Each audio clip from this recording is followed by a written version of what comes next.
Docker is a technology that allows you to package software applications into small portable containers that can be run on any computer or server.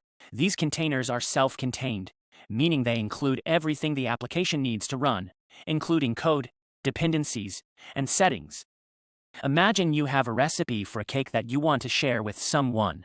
You could give them the recipe and all the ingredients separately, and they would have to spend time putting it all together before they could enjoy the cake. Alternatively, you could bake the cake yourself and give them the finished product, which they can enjoy right away without any extra effort. Docker works in a similar way. It packages the application into a container that can be easily shared and run on any computer without having to worry about installing and configuring dependencies. This makes it easier for developers to create, deploy, and run applications in a consistent manner, regardless of the underlying infrastructure or operating system. It also enables teams to work more efficiently by allowing them to develop and test applications in isolated environments without affecting the rest of the system.